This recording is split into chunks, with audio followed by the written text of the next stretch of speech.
Slilly-dee, drunk news.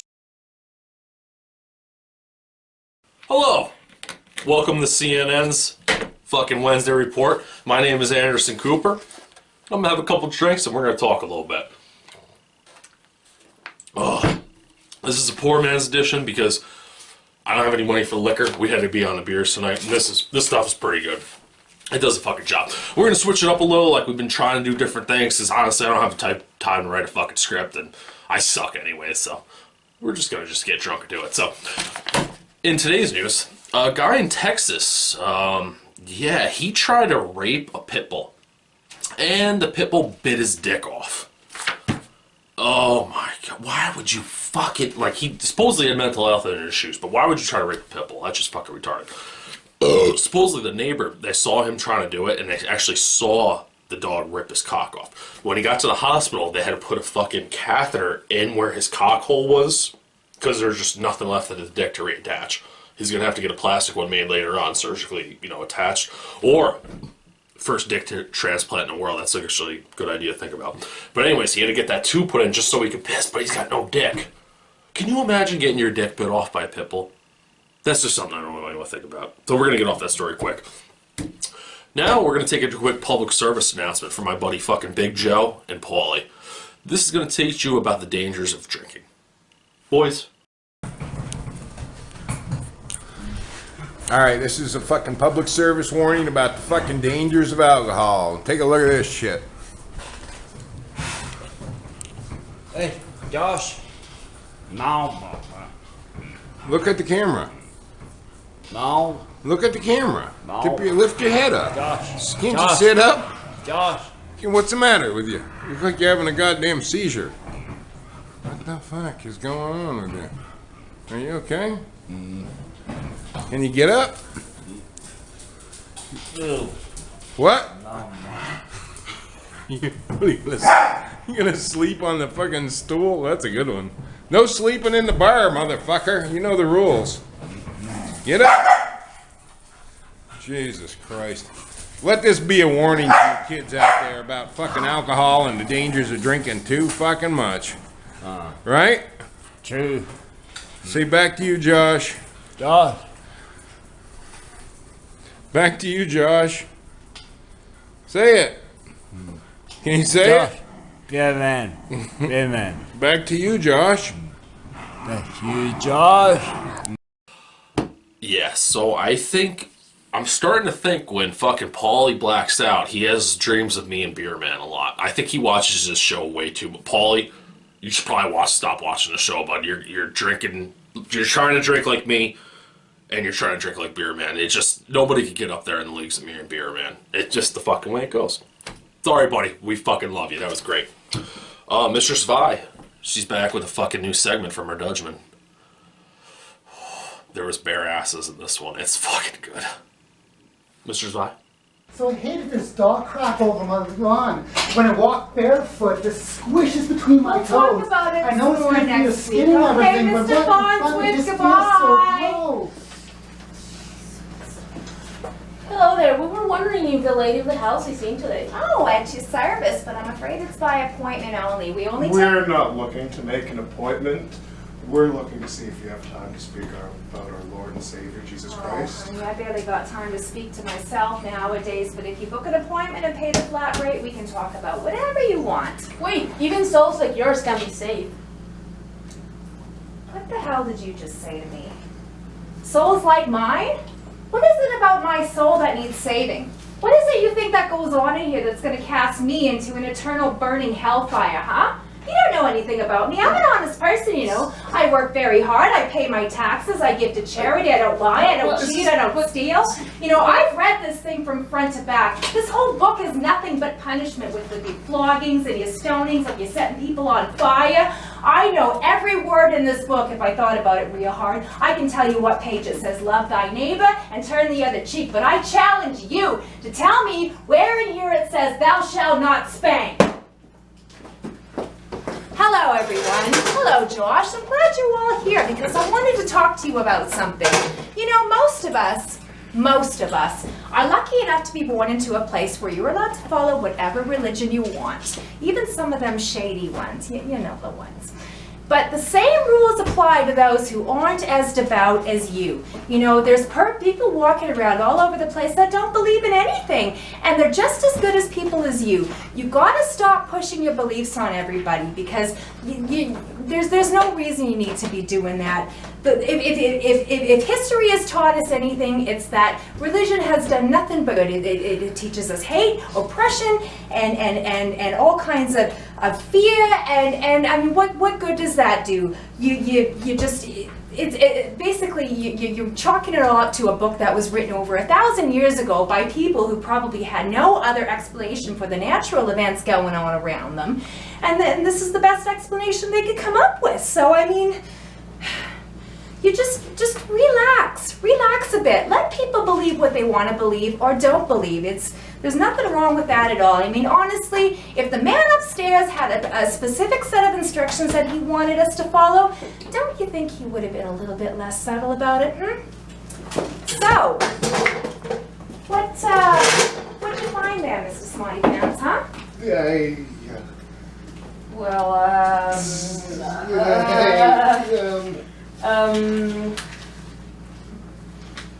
back to you, Josh.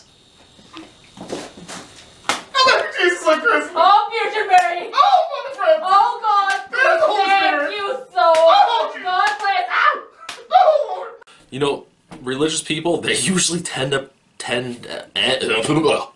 being the most fucked up people that there is. You know what I mean? It's just their fucking bullshit got them pretty hung up, but they also want the freaky shit, you know? I don't know if you notice, if you go back and rewind, look at how red their asses were. There was no fucking faking that. They got the shit kicked out of them.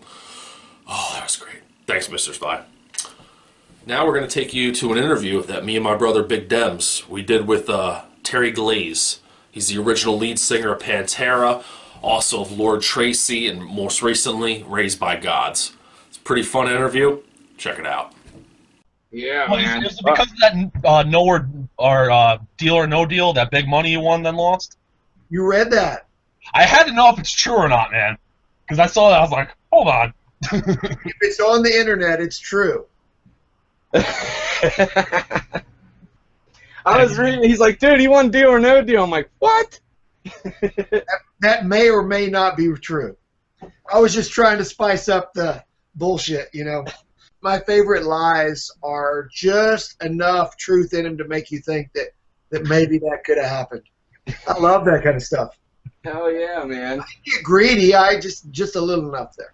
Oh, just playing around. If you wanted to share some stories of, you know, starting Pantera or any bands and stuff while you were down that way. I graduated in '82, Bowie High School in Arlington, Texas.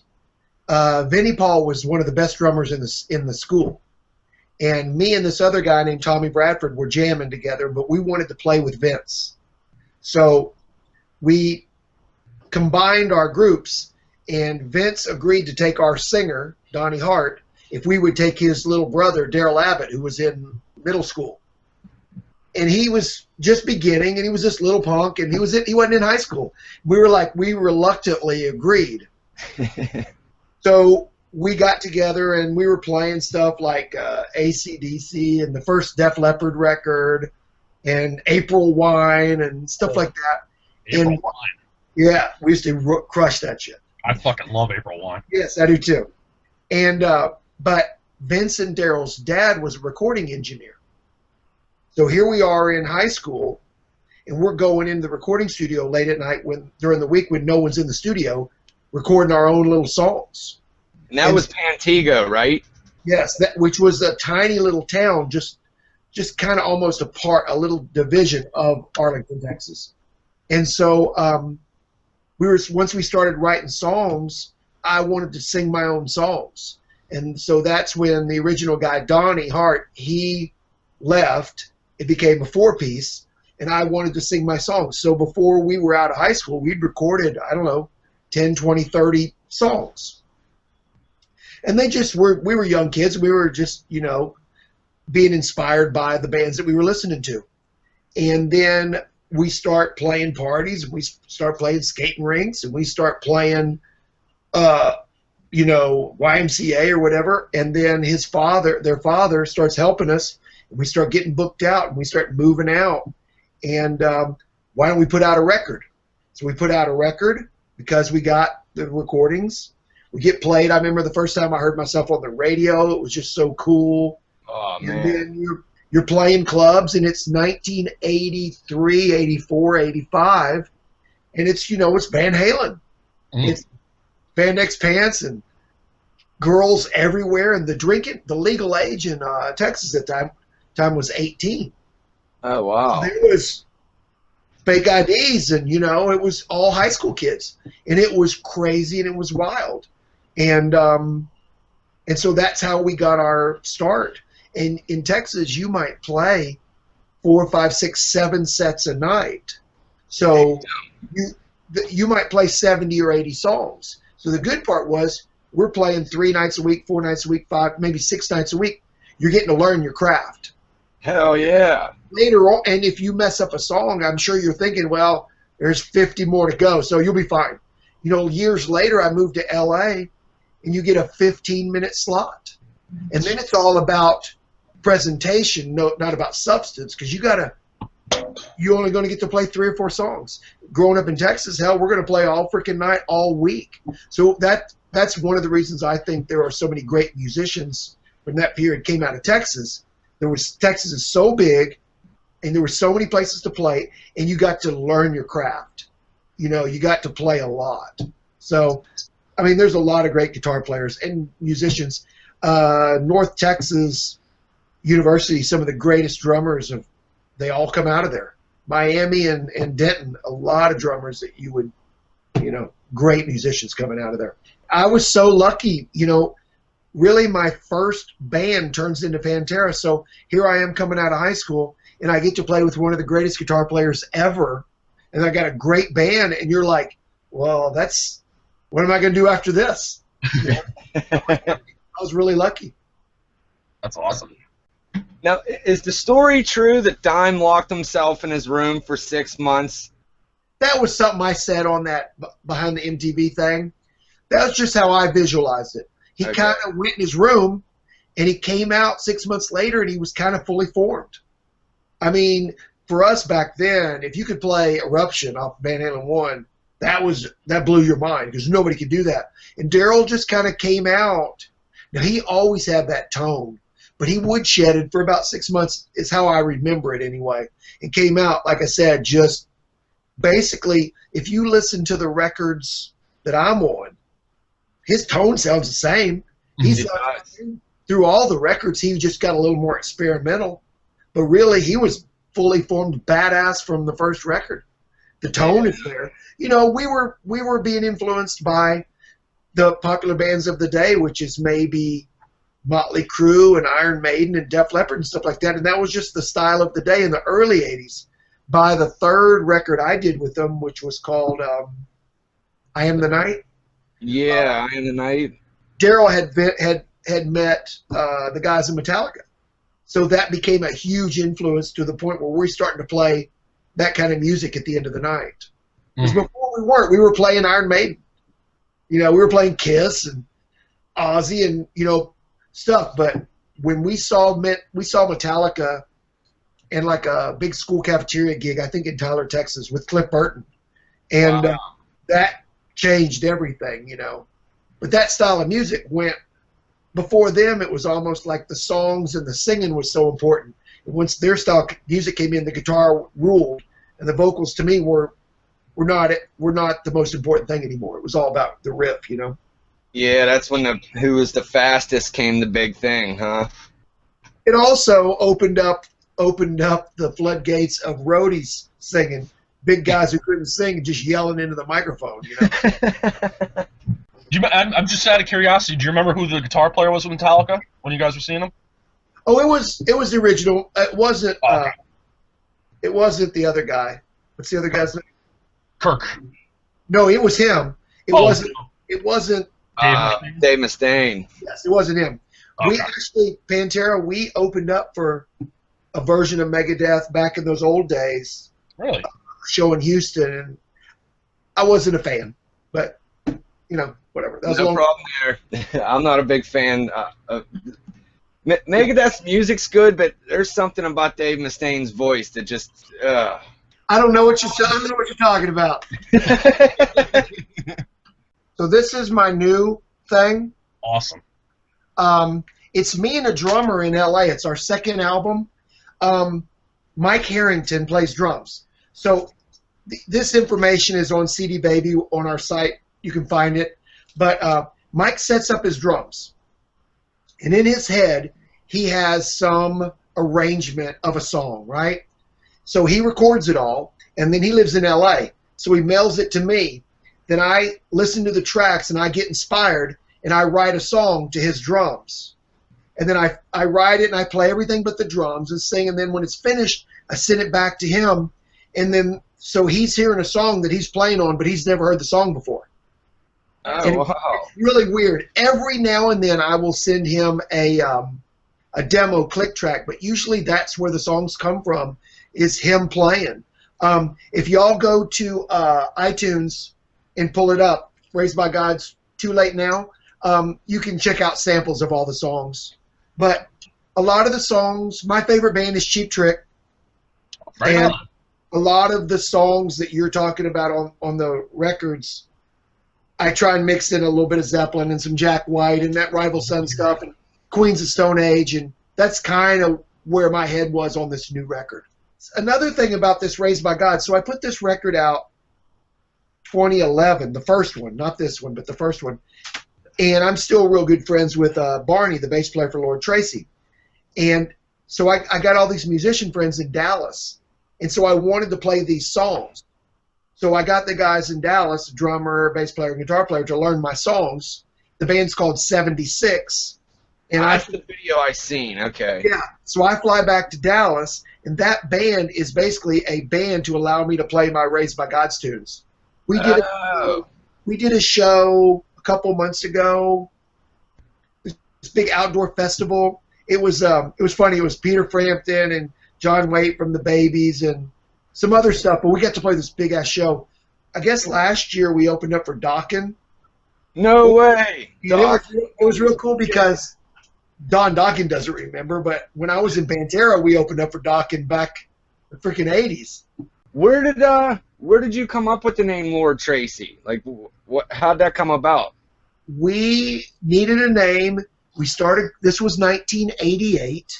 We started calling ourselves Tracy Lords. There was an underage porn star who was all in the news, and so we would put Tracy Lords tonight at every place we played, and we knew we were going to get in trouble. So we get signed, and we go to L.A., and we actually asked her if it was going to be okay, and of course she said no. So we sent a message to her asking her if she wanted to come sing on one of our songs, and she thought that meant her to be the lead singer, and I don't think she understood that that's not what I meant. So anyway, we couldn't figure out a name, and names are hard, and we're trying to figure it out, and we can't figure out another name. And my brother-in-law, Steve, brilliantly says, "Why don't you just flip it around?" And I'm like, that's the dumbest thing I've ever heard. And we thought about it, and we went, "That's genius, man. I love this." So there was no thought put into it, and I got to give credit to my brother-in-law, Steve. That's funny, man. Did she actually end up singing on a song or no? No, she wanted all kinds of legal papers, and I was like, no, I'm not going to do this. And I was 23 and full of it, That's funny. I like it. I knew where that story was going once you said Tracy Lords. I was like, yeah. They flipped it around. I knew it. We would travel all over doing radio, and people would always ask me where the name came up, and I would tell a different lie every radio. I never said that. I had all kinds of great lies and stories, and they'd go, "Really?" I go, "Oh, yeah." What's the best lie you did? I got to know. There was a British kids' morning show television artist named Lord Tracy Edinburgh who did children's television, and we named it was like Mr. Rogers, but it was British, and we used to get it on our satellite TV, and we were huge fans of his television show, and so we named it after this kids whatever, and That's awesome.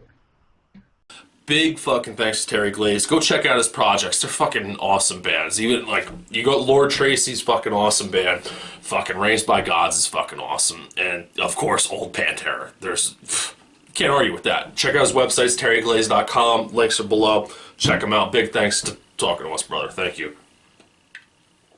Oh fuck, I gotta read some more news. No, yeah, supposedly in London, there's a large purple dildo got attached to a building above a McDonald's there, and a bunch of people were, talking about it, reporting it. Somebody personally really likes it. They think whoever put it up there is a hero because they think they're protesting rising real estate costs in London, so they're gonna hang dildos. Reminds me of those college students that walk around that didn't like guns, so they walked around with dildos to protest. I'm nothing wrong with dildos. I personally love fucking dildos myself. I just don't kind of get it. So if you could explain it to me, thank you. Whatever. Please. Oh, my buddy Chain. He's back with the fucking Roid challenge. Chain. Oh, I heard True Money Kush has been fucking off the show for a fucking while, so I thought I'd fucking challenge you. True, I bet you can't fucking eat as much as I've been fucking eating. I'm on the fucking roids hard, bud. I got a bottle of fucking Frosties. I got a fucking double bottle of porridge. This is starting me off. Over here, I got 4 fucking sausages, scrambled eggs, fucking beans, rounded toast, and a cup of fucking tea.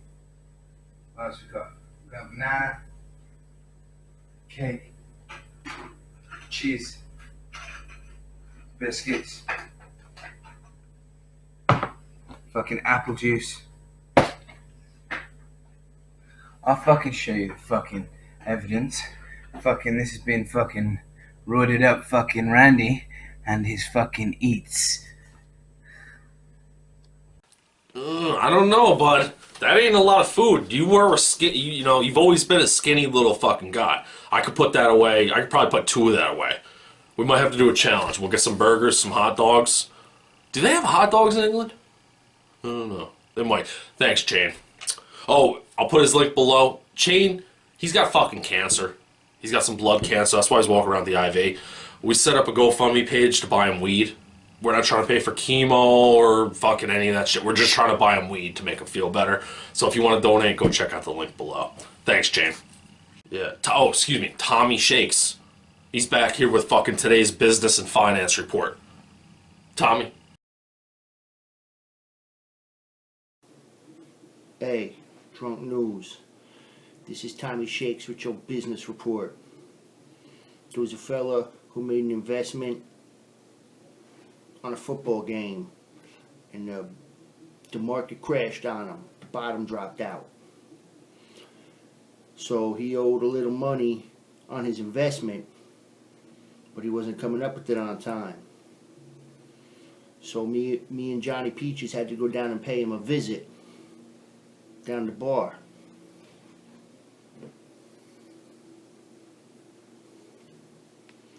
Pool cues can be a very persuasive instrument when people owe money. Back to you, Josh. If you owe Tommy Shakes fucking money, you best be fucking paying, because he's gonna break your goddamn fucking kneecaps. The guy's from fucking Jersey. You do not fuck around with people from Jersey or New York. It's just not good. Speaking of money, my brother Goretooths, he's back here with a fucking special report. Goretooths. Hey, it's Goretooths for Drunk News. I am day tripping today. And I guess I wanted to talk about money in toilets.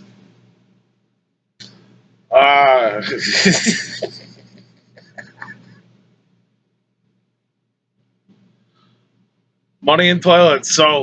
So lately I've been making a lot of money. Too much money. But I still refuse to buy toilet paper. I just fucking refuse to buy toilet paper.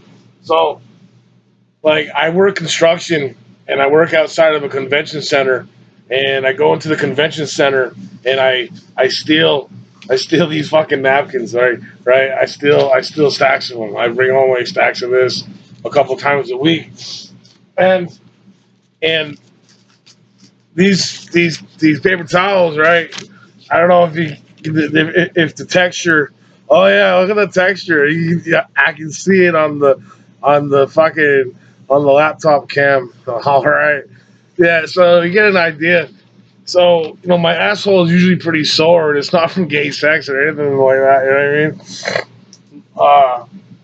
So I wipe my ass with the fucking thing all the time, and well, it's causing my toilet to clog, right? Okay, so.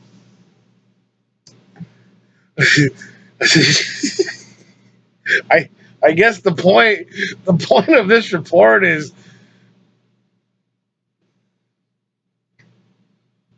I don't fucking know. My fucking toilet's clogged up though. The fucking landlord got some guys, they got my shit all over their hands and shit. And that's pretty fucking gross.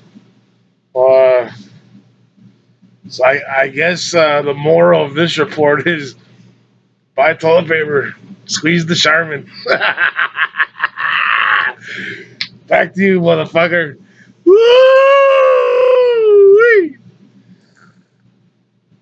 Like he said, his butt's not hurting because of gay sex or anything, which I'm sure he is having anyways, but his just butt's not hurting from it because he's used to it. Nothing wrong with that, bud. I don't judge, but your method of stealing toilet paper, I have a better idea for you. This is what I used to do. I would always go and rob fucking 7-Elevens and gas stations. You walk in with a backpack, pretend like you're just going to take shit. They always usually have cabinets. Or a lot of them around here did. I don't know your area, but a lot of them around here did. So I would just load fucking two of the... They were the giant rolls, so you'd have to hang your toilet paper roll holder really high in the fucking air. But you could get those giant rolls by just stealing them and shoving them into your fucking backpack. That's what I used to do. But thanks for the advice, brother. Thanks, Goretooth. Oh, for fuck's sakes. El-ShowtimeO. He's back here with today's fucking drunk news restaurant report. ShowtimeO.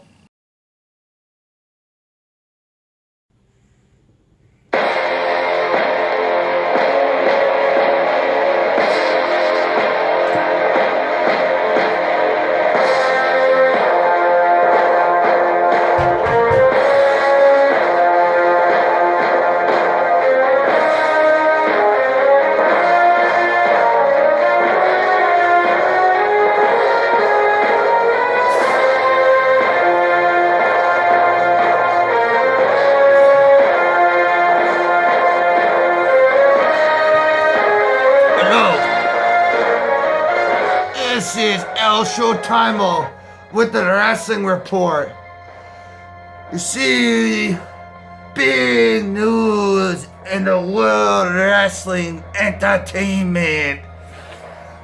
As speculated, Summer Survivor Series, Bill Goldberg will be making his, about an 11-year-old absence from the ring, or from at least the WWE,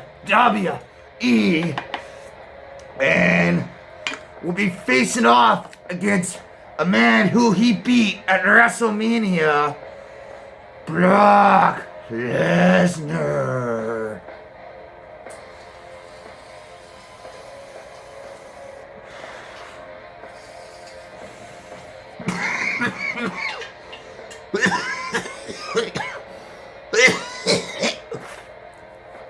You see, Bill Goldberg, Brock Lesnar, those two are friends in real life, but after Lesnar's last match at the SummerSlam, where he fucking split fucking Randy's fucking head open with his fucking meat elbows, I don't know if fucking Brock Lesnar's friends at all will fucking take it easy on Bill Goldberg.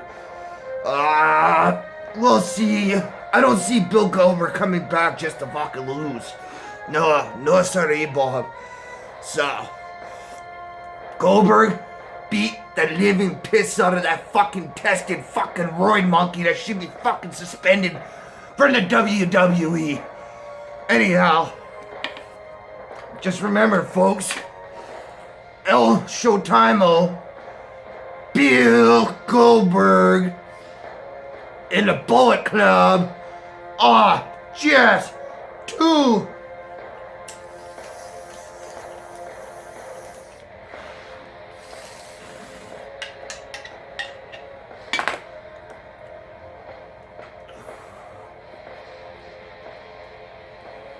sweet. Just drunk as fuck. Honestly, his intro, the entrance, it is getting, because the suspense is getting me with the music each time. Oh, it is fucking great. Fuck Goldberg. I haven't seen that motherfucker wrestle in a while. And also, why can't, like, you're Mexican, right? But you can't pronounce R's. That's usually an Asian stereotype. I'm not discriminating, I'm just pointing it out. Sorry. Thank you, Showtime. Also, check out those fucking sweet-ass banners. Drunk News and fucking Big Joe's Biker Ranks. Big thanks to Big Joe for that shit. Yeah, boys. Oh.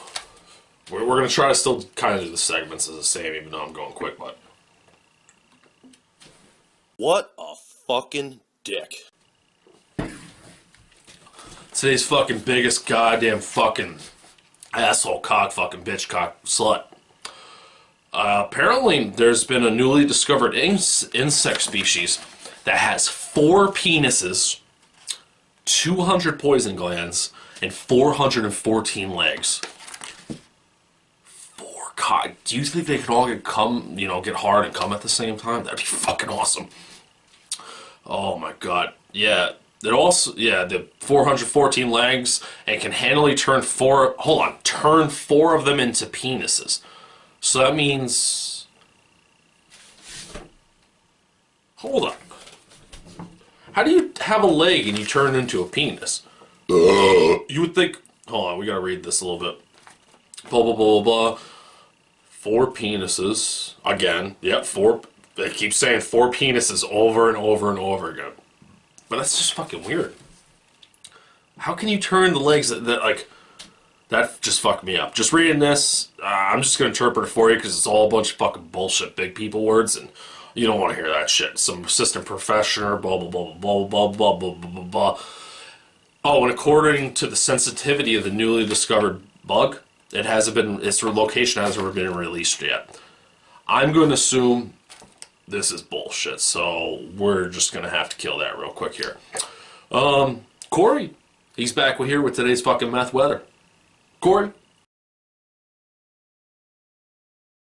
Josh, Corey here, and I don't know what California did to Mother Nature right now, but there is thunder, lightning, it's fucking pouring rain, it's literally slightly raining sideways.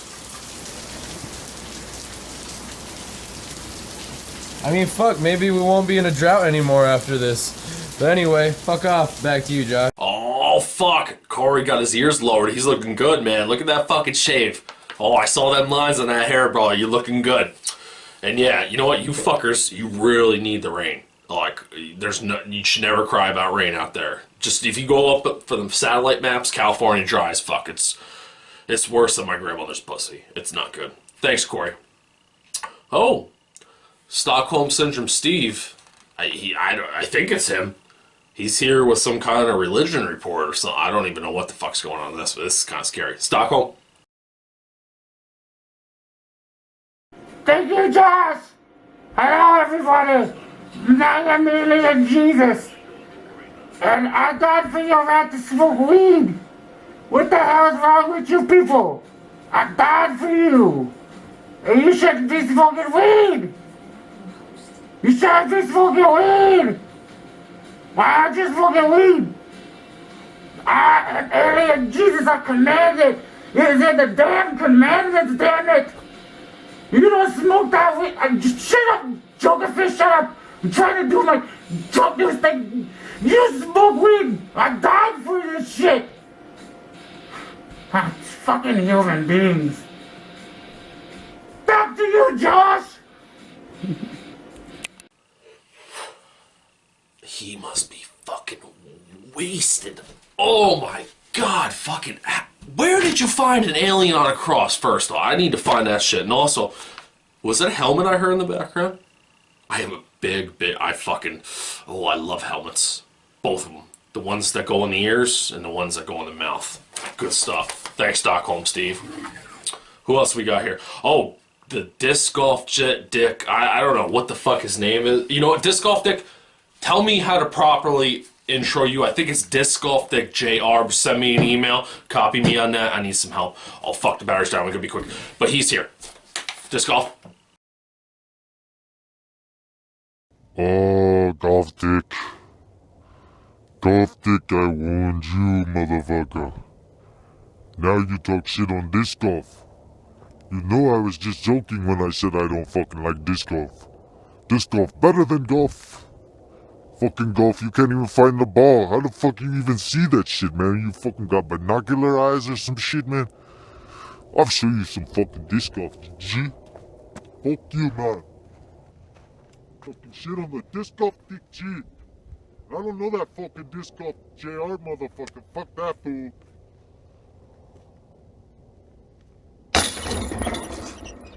You know I don't fucking miss. You think I fucking ever miss? I never fucking miss, G. Now, Golf Dick. I tell you, man. You fucking stepping on these wrong toes right here. And also in fucking disc golf news. There fucking ain't shit going on. It was windy as fuck for like a week and a half and fucking nobody played because they were fucking scared. Just like Golf Dick. You scared, man. You throw a fucking coffee can lid. Shit, man, it ain't fucking like a disc. You don't know how to throw a disc like this fucking OG.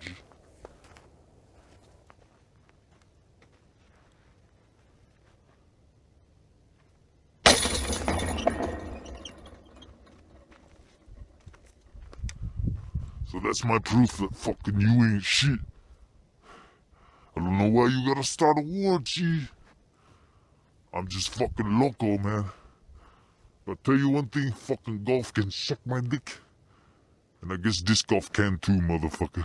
I'm just the greatest, that's why I play. I don't give a fuck about nothing, man. Back to you, Josh. Please also explain to me what the fuck disc golf is. I have no idea what the fuck that is. Just please, please, I am so confused. Thank you. I'm gonna have to rush to last this because I literally blinked on the battery, but here, oh, we got today's... Let's get fucking drunk! In today's liquor news, Iraq, their parliament has actually passed a law forbidding the import, production, or selling of alcohol drinks in the country. That has angered many in the country's Christian community who rely on the business. Those Christians fucking peddling alcohol and the Muslims trying to ban it. Oh man, it's unclear how the law is going to be enforced because, you know, basically they have ISIS and, you know, they don't really control the country. But yeah, they're banning alcohol and people are getting mad. I would personally be mad as fuck too because you do not ban alcohol on Josh. Josh fucking loves alcohol. There's a bunch of things we could take care of with religion, blah, blah, blah, but we're not going to talk about that because the battery's dying and the camera's telling me to get off. So we're going to close the show real quick. Big thanks to fucking all our guests who've been on. Check their links. Check Terry Glaze out. All, you know, Mistress Vi, fucking Beer Man wasn't on today, but Beer Man, Corey, fucking Disc Golf Dick, fucking Shane, Chain, the GoFundMe page, fucking Tommy Shakes, Goretooths, El-ShowtimeO, blah, blah, blah, blah, blah, blah, blah, blah. Go check out our buddies at IntrigueBoredom.com for spreading the word. Don't forget about our contest that's going on. Once we have 1,500 subscribers, we're going to give away that liquor box. Yeah. We're just gonna see how long it takes this battery to die. Here we go. Many, many years ago when I was 23, I was married to a widow who was pretty as could be. This widow had a grown-up daughter who had the hair of red. My father fell in love with her and soon the two were wed. This made my dad my son-in-law and really changed my life. For now, my daughter was my mother because she was my father's wife. And to complicate the matter, even though it brought me joy, I soon became the father of a bouncing baby boy. My little baby then became a brother-in-law to Dad, and so became my uncle, though it made me sad. For if he were my uncle, then that also made him my brother, of the widow's grown-up daughter, who was of course my stepmother. Father's wife then had a son who kept them on a run, and he became my grandchild, for he was my daughter's son. My wife is now my mother's mother, and this makes me blue, because although she is my wife, she's my grandmother too. Now my wife is my grandmother, and I am her grandchild, and every time I think of it, it nearly drives me wild, 'cause now I have become the strangest case you ever saw. As the husband of my grandma, I am my own grandpa.